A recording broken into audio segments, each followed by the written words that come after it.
Hello everyone, আসসালামু আলাইকুম। আমি আজকে আপনাদের জন্য নিয়ে আসছি বাথ সল্ট, যেটা আপনারা ইউজ করে আপনাদের হাত পায়ে যে কালো দাগগুলো আছে সেগুলো উঠাতে পারবেন। তো এটা হচ্ছে সেই বাথ সল্ট। এটা অনেকগুলো ফ্লেভার আছে। এটার ফ্লেভারগুলোর মধ্যে আছে হচ্ছে ব্যাম্বো, রোজ, মিল্ক, তাছাড়া আরো দুটো আছে ফ্লেভার। আমি এখানে নিয়ে আসছি লেমন ফ্লেভারটা। আপনারা আপনাদের পছন্দ মতো যে কোনো একটা ফ্লেভার অর্ডার করলেই পারবেন। সো যারা এই বাথ সল্টটা ইউজ করবেন তাদের জন্য কোনো স্ক্রাব করার প্রয়োজন নেই, বিকজ এটা বাথ সল্ট এবং স্ক্রাবের কাজ দুটো একসাথে করে। তো এটার নাম হচ্ছে ফেসমি প্রফেশনাল। আর আপনি এখানে হচ্ছে আপনি কোন কোন এরিয়াগুলোতে এটা ইউজ করতে পারবেন সেটা দেখা যাচ্ছে। আপনি এটা শরীরে যে অংশগুলো হচ্ছে ডার্ক সার্কেল অথবা কালো হয়ে থাকে আপনি ওই ওই অংশে ইউজ করতে পারবেন। সো এখানে দেওয়া আছে, দেখে নেবেন। এখন বাথ সল্টটা খুলছি।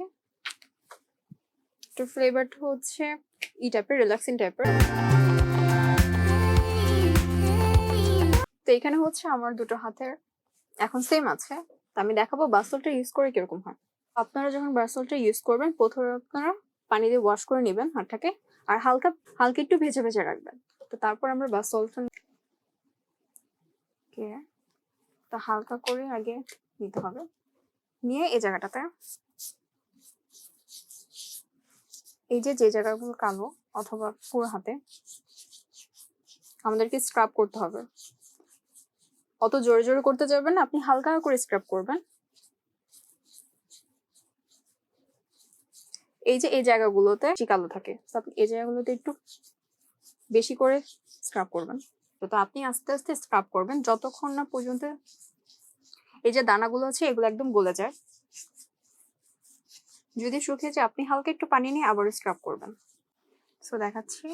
তো স্ক্রাব করা হয়ে গেলে আপনি এটা ওয়াশ করে ফেলবেন। স্ক্রাব করা শেষ, আমি এখন হাতটা ওয়াশ করে আসতেছি, তারপর দেখাবো।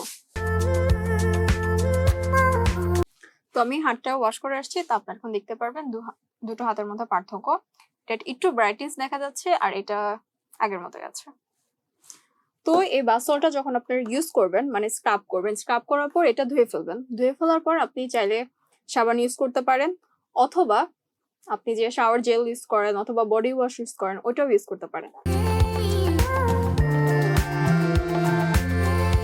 আর সব থেকে এটা হচ্ছে বেস্ট করার জন্য আপনি যখন ম্যানিকিউর পেডিকিউর করবেন অথবা আপনি এটা শাওয়ার সময় ইউজ করতে পারেন। এটা সপ্তাহে 2 থেকে 3 বার ইউজ করবেন, তাহলে আপনি বেস্ট রেজাল্ট পাবেন।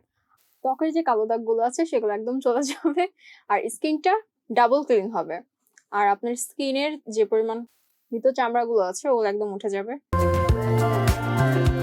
তো এখানে হচ্ছে যে উপাদানগুলো আছে ওগুলো এখানে লেখা আছে, আপনি দেখতে পারবেন। তো প্রথমে হচ্ছে ওয়াটার, তারপর হচ্ছে মিনারেল অয়েল, গ্লিসারিন, অ্যালকোহল, তার সাথে যা যা আছে, এবং এর সাথে পারফিউমটা ইউজ করেছে, যা কিনা আমাদের স্কিনের জন্য অনেক বেটার কাজ করে। এই স্ক্রাবটা বাথ সল্টটা আপনারা ছেলে মেয়ে সবাই ইউজ করতে পারবেন। যাদের স্কিনে কাটা আছে এবং ক্ষত আছে তারা আপনি এটা ইউজ করবেন না, কারণ এটা ইউজ করলে দেখা যাবে ওই ক্ষত অথবা এই জায়গাতে কাটা জায়গাতে অনেকটা জ্বালা পোড়া হবে। সো এটা আপনারা দেখে ইউজ করবেন। আর এটা যখন আপনি স্ক্রাব করবেন অত জোর জোর করবেন না, তাহলে দেখা যাবে তাহলে আপনার স্কিনটা কেটে যাবে। দিয়ে বেশি স্ক্রাব করেন তাহলে আপনার স্কিন জ্বালা পোড়া করতে পারে, স্কিনে র্যাশ হতে পারে। তো বাথ সল্টটা আপনারা যখন ইউজ করবেন তারপরে গোসলের পরে আপনাকে অবশ্যই ময়শ্চারাইজার অথবা অয়েল ইউজ করতে হবে, কারণ স্কিনটা অনেকটা শুষ্ক থাকে, যার কারণে ময়শ্চারাইজ অথবা অয়েলটা ইউজ না করলে আপনার এই যে শুষ্ক ভাবটা সেটা আরো বেড়ে যাবে। আর এটা হচ্ছে যখন ক্লিন করে তখন একদম ড্রিপ ক্লিন করে, ঠিক আছে, যার কারণে আপনার হাতটা শুষ্ক হওয়ার সম্ভাবনাটাই বেশি থাকে। তো এই বাথ সল্টটা আমি অনেকদিন ধরে ইউজ করতেছি, সো এটা আমি উপকার পেয়েছি। আর এটা কোনো স্পন্সর ভিডিও না, আমি যেহেতু উপকার পেয়েছি তার জন্য আপনাদেরকে সাজেস্ট করছি যে আপনারা এটা ইউজ করলে আপনাদের স্কিনের যত কালো দাগ আছে সব একদম চলে যাবে, আপনার স্কিনটা পুরো ব্রাইটিং হয়ে যাবে, ন্যাচারাল যে ব্রাইটিংটা আছে সেটা হয়ে যাবে। বেস্ট রেজাল্টটা পাওয়ার জন্য আপনাকে অবশ্যই 1 মাস অপেক্ষা করতে হবে।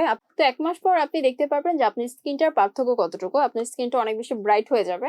আপনি চাইলে আপনার যে প্রথম যখন ইউজ করেন তখন সেটার একটা ছবি এবং 1 মাস ইউজ করার পর সেটার একটা ছবি আপনি তুলে রাখবেন, তাহলে আপনি বুঝতে পারবেন যে আপনার স্কিনটা কি পরিমাণ ব্রাইটনেস এবং স্কিনটা আপনাদের কতটুকু চেঞ্জ হয়েছে। তো সবাইকে অসংখ্য ধন্যবাদ এতক্ষণ আমাদের সাথে থাকার জন্য।